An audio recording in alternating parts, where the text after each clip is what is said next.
Yosemite Valley is stunning, but trying to see it all by car, incredibly frustrating. Parking fills up fast, and you're stuck in traffic instead of soaking in those national park views.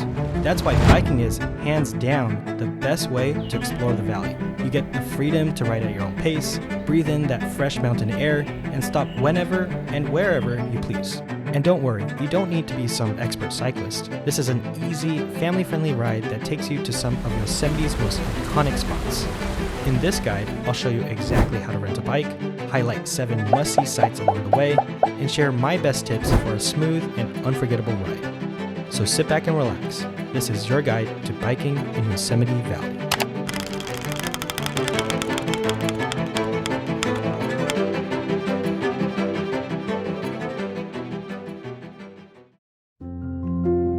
If you can, you should bring your own bike to Yosemite. But for the vast majority of people, like myself who can't, renting a bike is the solution. And it's an easy process. There are 3 places to rent bikes in Yosemite Valley: Curry Village, Yosemite Village, and Yosemite Valley Lodge. I rented my bike at Yosemite Valley Lodge, but truly there isn't much difference between the 3. They all open and close at the same time, with operating hours differing on the season. Let's talk about pricing. A half day, which is a generous 5 hours, is $30, and a full day, 10 hours, is $40. Of course, pricing is subject to change, so check this website for up-to-date info. While these bikes are not in tip-top condition and have coaster brakes where you have to rotate backwards to brake, they will still get the job done. Okay, now with the logistics out of the way, let's dive right into it. These are the 7 must-see sites on your bike ride through Yosemite Valley. I will go in the exact order my family and I saw them. We started at Yosemite Valley Lodge and made a big counterclockwise loop. Number 1, Swinging Bridge. What a great spot to kick off this list. From Swinging Bridge, you get a fantastic view of Yosemite Falls and the ever-flowing Merced River. This was my second favorite view of Yosemite Falls. I'll let you know my absolute favorite later in this video. Swinging Bridge unfortunately does not swing. The original bridge did, but apparently it was damaged in a flood in the 60s. There's also a little sandy beach on the bank of the river.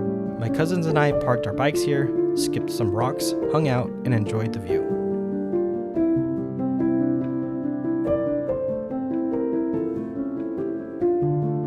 Number 2, Sentinel Bridge. While Sentinel Bridge itself is nothing to write home about, its nearby parking lot has a nice, unobstructed view of Yosemite Falls. On Google Maps, you can directly map to Yosemite Falls vantage point.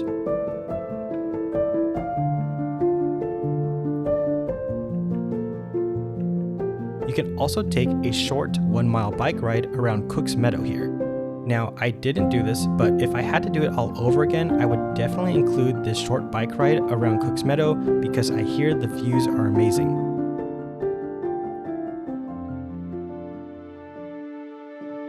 Number 3, Housekeeping Camp. Out of all the spots on this list, Housekeeping Camp is probably the most interesting choice. After all, it's just a campsite. But what I think is worth your time is going along the edge of the camp near the Merced River to reach this bridge right here. You'll get another great view of Yosemite Falls and a chance to relax near the river. This area to me felt special because it was secluded from all the other major Yosemite attractions.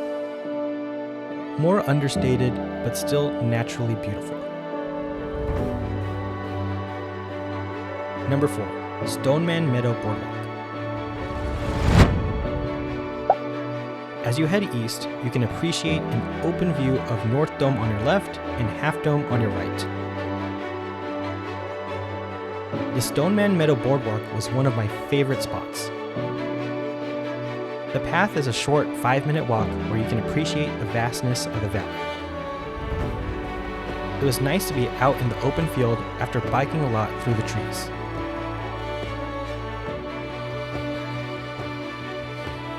Very aesthetic, very Instagram worthy. Number 5, the Mist Trail. If there is one hike to do in Yosemite, it's this.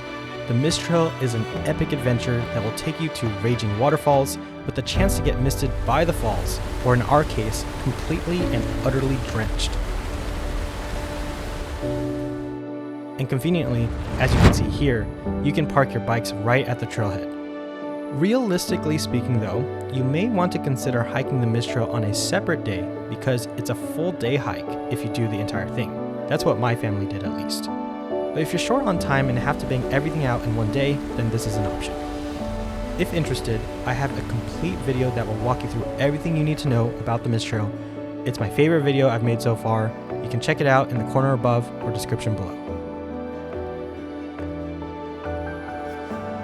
Number 6, Mirror Lake. To get to Mirror Lake, you'll have to ride on Happy Isles Road, which technically is shared with other cars. But don't worry, the section is relatively short and isn't usually busy. The best way to reach Mirror Lake is by bike, since you can park it close to the lake, only a 5-minute walk. Otherwise, if you were to hike from the trailhead at shuttle stop number 17, you'd have to walk an additional 2 miles round trip, and frankly, that wouldn't be worth it. Mirror Lake is another one of those iconic picture-perfect spots in Yosemite, and if you time it right, you can see a beautiful reflection of Mount Watkins and Half Dome. You could also complete a 3-mile hike around this lake, but it's mainly through forest and not as dramatic in landscape compared to some other hikes, so for most people, you're better off skipping it.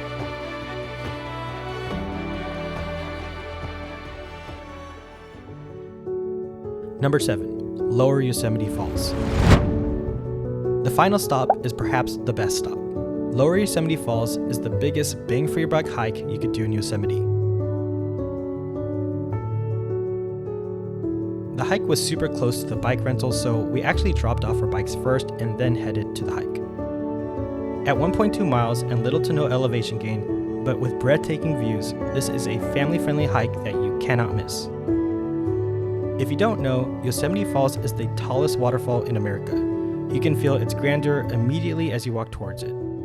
You could have guessed it, but my favorite view of Yosemite Falls is up close at the trail itself.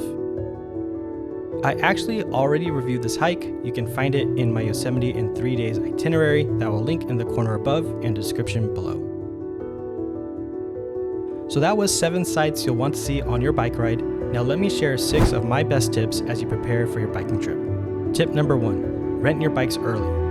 Bikes are given out on a first come first served basis. We got there when they opened at 8 in the morning, and while we probably could have slept in a little bit more, you never know how bad the lines will be, and it's quite nice to ride in the morning when there's less crowds. Tip number 2, half day is plenty of time. As of this recording, the half day bike rental gives you 5 hours to explore, which is more than enough time to see what you want to see.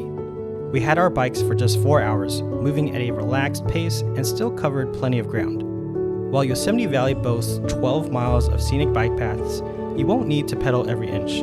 Realistically, you'll cruise through 8 to 10 miles. However, you may want to consider doing the full day option if you plan on doing a longer hike like the Mist Trail. Tip number 3, use a map and GPS. While the ride is flat and easy, the route is not well marked in some places. You may have to stop every now and then to make sure you are on the correct path.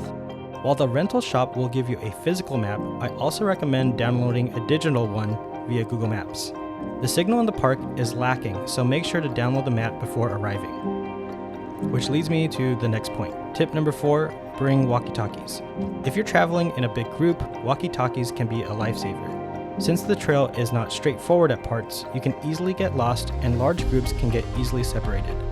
Walkie-talkies will help you communicate with your group in case you're broken up. Tip number 5, bring bike locks. Knowing what I know now, I would definitely bring a bike lock. We didn't bring bike locks, and so we left our rental bikes out in the public as we went to some places like Mirror Lake. Thankfully, nothing happened to them, but in hindsight, bringing a bike lock would have given me peace of mind. I did read online that some bikes have gotten stolen in the past, so secure your bike with a lock. And lastly, tip number 6, stay on the bike path.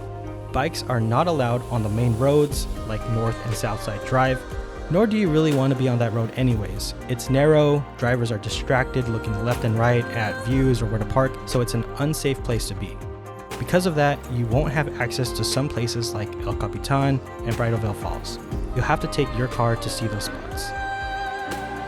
Overall, biking in Yosemite Valley is a great way to introduce yourself to the park, and I could not recommend this activity enough. This is not an exhaustive list of places to see, so if I missed one of your favorite spots in the valley, please comment below. One of the biggest challenges you'll face in Yosemite is the crowds, the long lines, the parking.